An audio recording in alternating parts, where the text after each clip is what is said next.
Hi, Goddess of Love here again. Kamusta kayo dyan, mga goddess ko? Anong meron sa inyo right now, mga goddess? So, yeah. Another reading tayo right now. No zodiac again. No zodiac signs again, no? So, this is reading is for the collective, no? So, tignan natin anong sitwasyon meron ng ating mga collectives right now, no?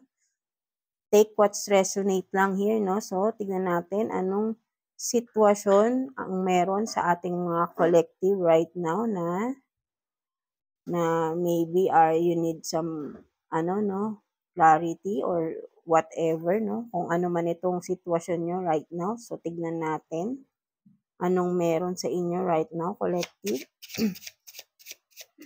Let's get 2 cards here, no? So, tingnan natin anong meron sa sitwasyon ng ating mga collectives right now. Universe, please. Holy Spirit, please. Anong sitwasyon meron para sa ating mga collectives? Sitwasyon ng ating mga collectives right now. We need 2 cards, please. Universe, Holy Spirit, please. Sitwasyon for the collectives.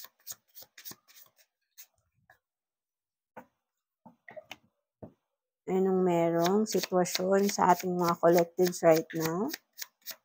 Please, Holy Spirit, please, kamusta po ang ating mga collectives right now, no? Tignan natin ang anong sitwasyon meron sa inyo. So, what is this? You have this enlightened by God's wisdom, no? So, may maganda tong first card natin, no? For you collective. And what else, no? One more card, please. Universe, Holy Spirit, one more card. So, ano tong na-enlighten na kayo, no? Collective, no? So, this is a good start, no? For some of you, I think merong mga clarity na nangyari dito, no? So, what else, no? We need one more card, please. Holy Spirit, one more card for the collective. For the collective, please, one more card. So, you have this. Accept yourself, love yourself, and keep moving forward. If you want to fly, you have to give up what weighs you down, no? So, connected talaga, no? So, tingnan natin yan, no? For you collective, no? Connected ang dalawang cards natin. So, merong ang enlightenment na nangyari for you, no? Collective, no? Siguro ay you have this deeper connection with God, no? So, palagi kang nanghihingi ng guidance kay God, no? So, merong nangyaring something for some of you. You are kumbaga, nag-awaken ka, no? For some of you, no? Collectives, no? With God's wisdom, no? So, sinusunod mo yung mga guidance ni God sa'yo, or maybe you are seeing signs, no? O synchronicities, no? For some of you collective, no? So, sinusunod mo talaga yung guidance ni God sa iyo, no? Dahil, what is this? Because with that, no? With that enlightenment, no? Na nangyari, awakening for you, no? A collective, no? You learn to accept yourself, love yourself more, no? So, or for some of you na nagkakaroon ng clarity, no?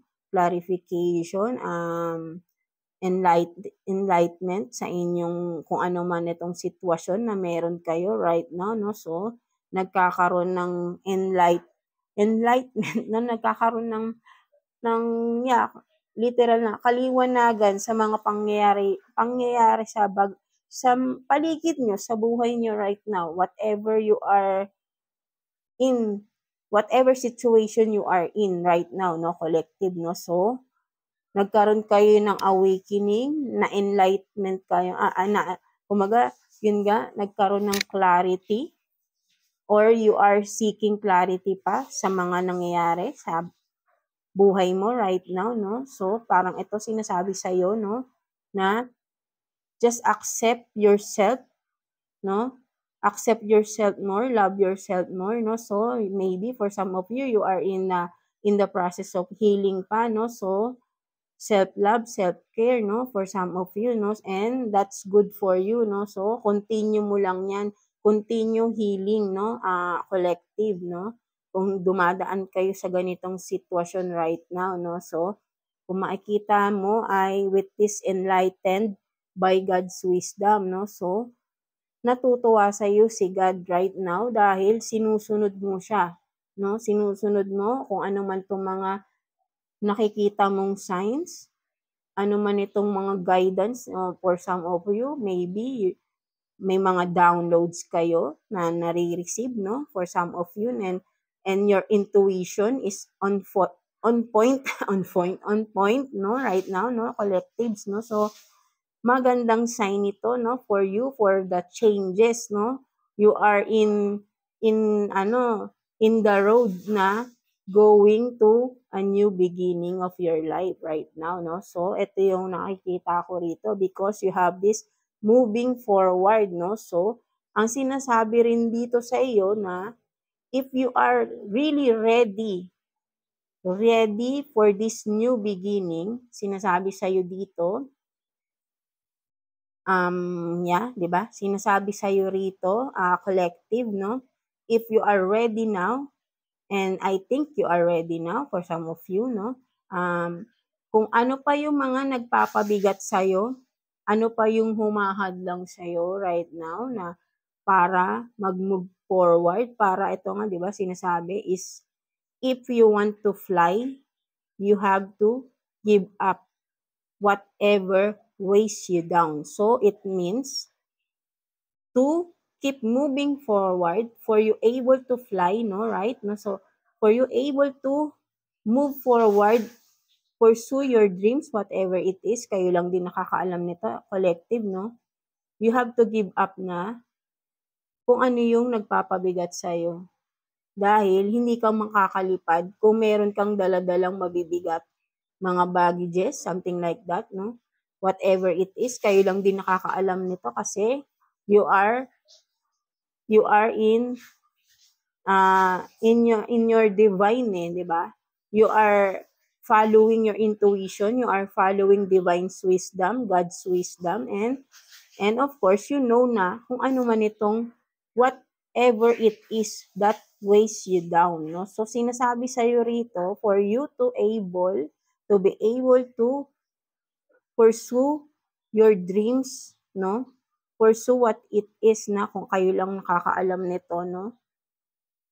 If you want to fly na, kasi you are ready to fly na but then, hindi ka makalipad because may mabigat pa.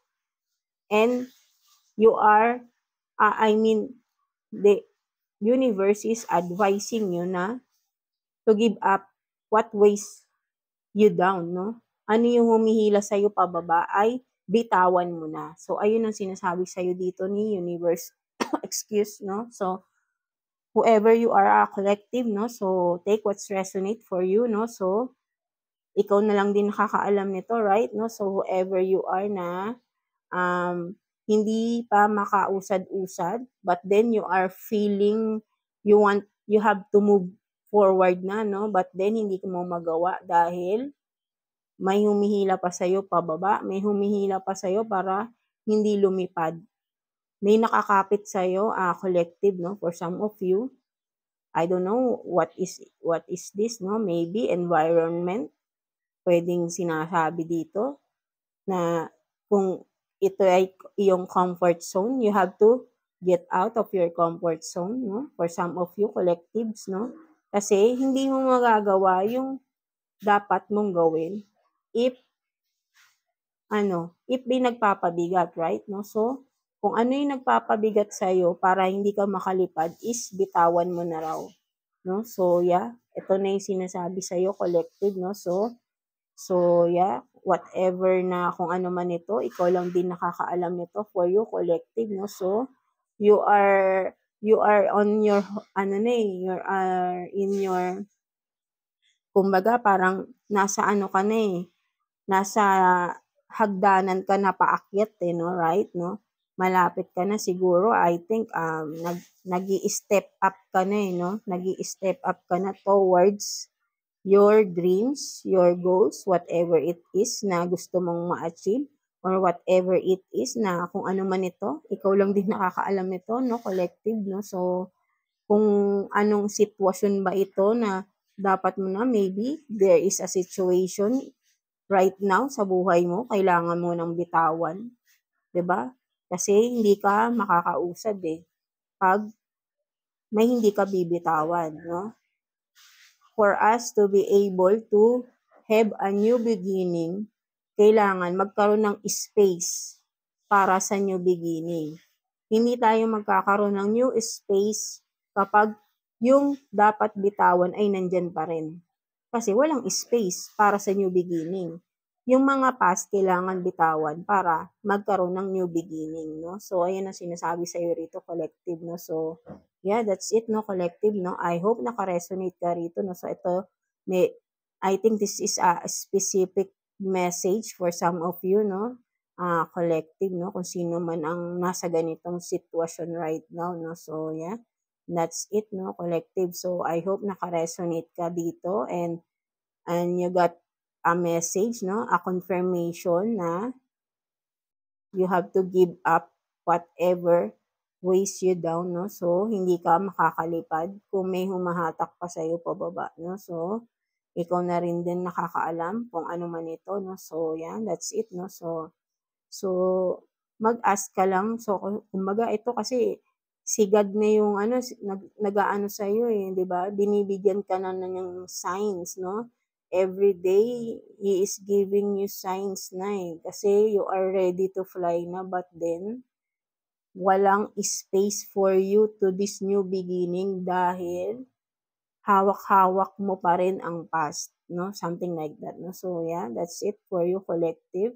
So, yeah, thank you for watching, and yeah, please and like and subscribe, no, sa ating channel, and yeah, God bless you, and have faith lang na kakayanin mo to, no? So yeah, that's it, no? So yeah, thank you, collective.